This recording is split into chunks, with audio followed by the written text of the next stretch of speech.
شيء خلقنا زوجين لعلكم تذكرون۔ اب اس کے بعد جو اہم چیز ہے وہ یہ ہے کہ شادیوں میں رکاوٹیں کیوں پیدا ہوتی ہیں یا شادیوں میں تاخیر کیوں ہوتی ہے، کیا وجوہات ہیں کہ شادیوں میں اس دور میں تاخیر ہوتی ہے۔ ایک اچھی عمر گزر جاتی ہے اور سوسائٹی میں نوجوان مرد اور عورت بغیر شادی کی زندگی گزار رہے ہوتے ہیں۔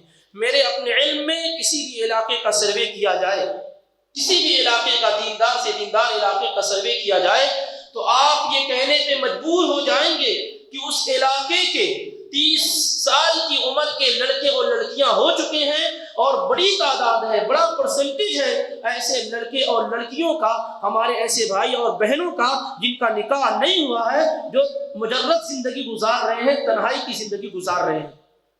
آخر وجہ کیا ہے اس کی؟ کیا شادی کوئی اتنا بڑا معمہ ہے، کوئی اتنا بڑا مسئلہ ہے جس کے حل کرنے کے لیے بہت بڑی کوششوں کی ضرورت ہے، بہت بڑی انرجی کی ضرورت ہے، بہت زیادہ مال و دولت کی ضرورت ہے، یا شادی اتنا آسان مسئلہ ہے جسے کبھی اور کسی وقت میں ادا کیا جا سکتا ہے؟ اگر ہم اور آپ شریعت اسلامیہ کی روشنی میں غور کریں تو یہ بات ہمارے سامنے بالکل واضح ہو جائے گی کہ شادی کوئی بڑا اہم مسئلہ نہیں ہے۔ شادی کوئی بڑا اہم مسئلہ نہیں ہے، اس کے کرنے کے لیے کوئی بہت بڑے پروجیکٹ کی، بہت بڑے بجٹ کی، بہت زیادہ پیسوں کی، بہت زیادہ دولت کی، بہت زیادہ گھر کی، بہت زیادہ شہرت کی ضرورت نہیں۔ بلکہ اگر آپ نبی صلی اللہ علیہ وسلم کی شادیوں کے متعلق، صحابہ کی شادیوں کے متعلق غور و فکر کریں گے تو منٹوں میں شادیاں ہو جایا کرتی تھیں، منٹوں میں شادیاں ہو جایا کرتی تھی۔ ایک صحابی اللہ کے نبی صلی اللہ علیہ وسلم کے پاس موجود ہے، سالم بن سعد الساعدی کی روایت رضی اللہ عنہ، صحیح بخاری صحیح مسلم میں ہے۔ انہوں نے عورت سے نکاح کی خواہش ظاہر کی، نبی پاک صلی اللہ علیہ وسلم نے کہا کہ تمہارے پاس مہر دینے کے لیے کچھ ہے؟ جاؤ گھر سے تلاش کر کے لاؤ۔ گئے گھر تو کہا اللہ کے نبی کچھ بھی نہیں ہے۔ کہا التمس ولو خاتم من حدید، جاؤ دیکھو لوہے کی اگر کوئی انگوٹھی بھی مل جائے تو اسے بھی لے کر آ جاؤ تاکہ اس کے ذریعے سے میں تمہارا نکاح کرا دوں۔ وہ گئے، غربت اس قدر ہے، آپ غور کیجئے، غربت اس قدر ہے کہ لوہے کی ایک انگوٹھی بھی گھر میں موجود نہیں جسے مہر کی صورت میں وہ اپنی بیوی کو دے سکے۔ گئے واپس آئے کہ اللہ کے نبی لوہے کی انگوٹھی بھی نہیں ہمارے گھر میں موجود ہے، اس قدر غربت ہے، فقیری ہے، محتاجگی ہے۔ تو کہا اللہ کے نبی صلی اللہ علیہ وسلم نے تمہیں قرآن کی کچھ صورتیں یاد ہیں؟ کہا اللہ کے نبی یاد ہیں۔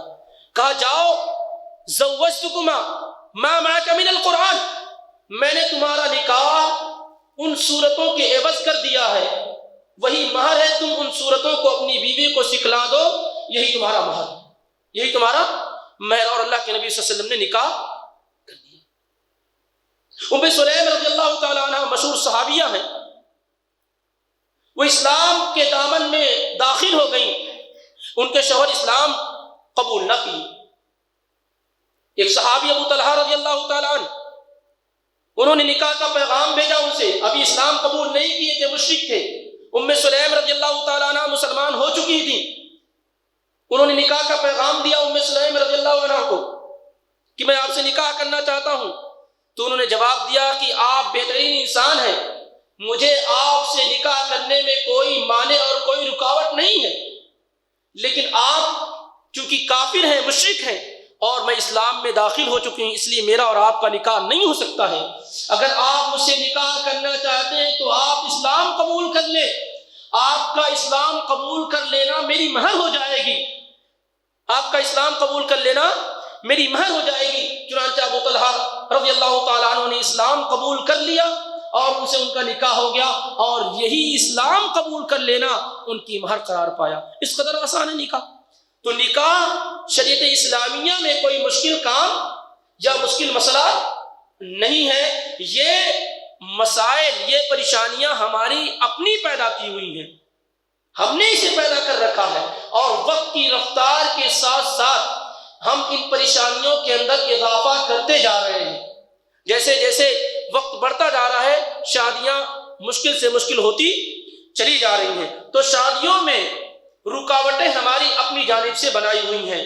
کبھی رکاوٹیں مال و دولت کی وجہ سے ہوتی ہیں، کبھی رکاوٹیں حسب و نسب کی وجہ سے ہوتی ہیں، کبھی رکاوٹیں خوبصورتی کی بنیاد پر ہوتی ہیں، کبھی رکاوٹیں شادیوں میں خرچ ہونے والے اخراجات کی بنیاد پر ہوتی ہیں، کبھی رکاوٹیں شادی میں منمانی کی وجہ سے ہوتی ہیں. یہ اہم رکاوٹیں ہیں جو شریعت میں کوئی معنی نہیں رکھتی ہیں.